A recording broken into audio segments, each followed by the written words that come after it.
Well, in his final speech as U.S. President to the United Nations annual gathering of the world leaders on Tuesday, Barack Obama stressed the importance of cooperation over isolation. He also brought leaders together at a summit where they made concrete pledges to assist refugees. VOA UN correspondent Margaret Bashir has the story.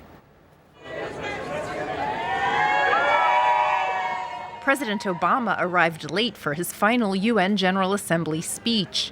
When he finally took the podium, he spoke at length about the importance of collaboration in resolving global challenges. And so I believe that at this moment, we all face a choice. We can choose to press forward with a better model of cooperation and integration, or we can retreat into a world sharply divided and ultimately in conflict along age-old lines of nation and tribe and race and religion. One of those challenges is the global refugee crisis. The president chaired a leaders' summit that raised new commitments for assisting and resettling refugees worldwide. At the General Assembly, Britain's new prime minister made her debut. We should be clear that there is nothing wrong with the desire to migrate for a better life, and also that controlled, legal, safe economic migration brings benefits to our economies. But countries have to be able to exercise control over their borders. Turkey is hosting more than 2.5 million Syrians. But President Erdogan said despite only receiving $525 million in international aid over the past 6 years, Turkey will continue to help. Dünya almayabilir. Batı almayabilir. The West may not. The rest of the world may not, but we will keep on admitting them in because we are human beings. And in the face of such an atrocity, we are obliged to keep our doors open to all those fleeing tyranny and oppression.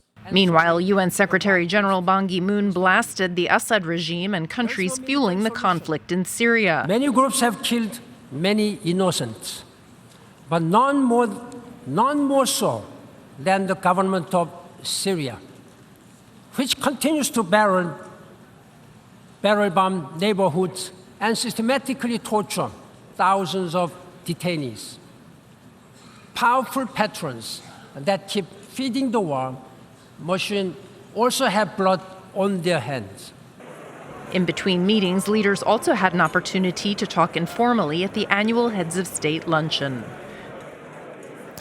Well, joining us now from the United Nations is VOA UN correspondent Margaret Bashir. Good afternoon, Margaret. Hi, Vincent. Good to join you. Yes, now the situation in Syria looks like is one of desperation for the remaining citizens and for refugees from that fighting there.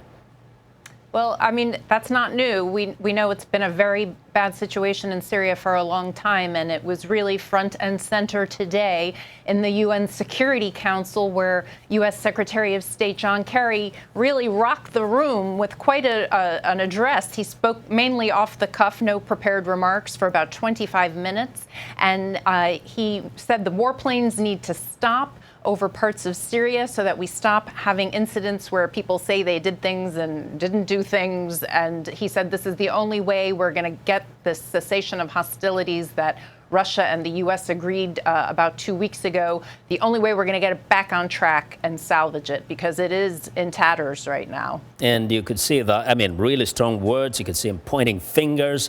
Oh, yeah. But let's go to and Mr. Lavrov did not look pleased. No, it was a very strong statement from Mr. Kerry, and I think it was very unexpected by Mr. Lavrov. Exactly, knowing that they're the proxies that are being mentioned here. But let's talk about the attack on the aid convoy there. Seems like everybody is pointing fingers elsewhere. How much of a distraction has this been?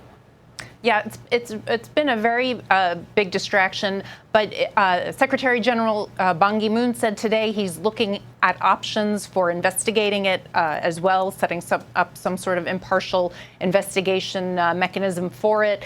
Secretary Kerry said that, look, on Saturday, the U.S.-led coalition bombed an area in Syria where there were Syrians who we believe possibly were military personnel. There's still some confusion about what they were, whether they were prisoners or military personnel, but we stood up and took responsibility for it. And he said there needs to be responsibility taken for the aid convoy, and that the Russians have come out over 2 days with successive different stories, and the latest one being it caught fire from the ground. And Mr. Kerry was quite fierce in the council and said, are we supposed to believe it just spontaneously combusted?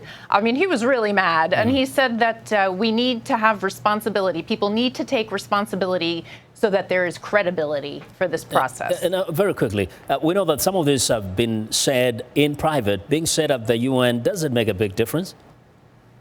Sorry, Vincent, again? Does this kind of statement like that from Kerry make a big difference when it is made at the UN General Assembly?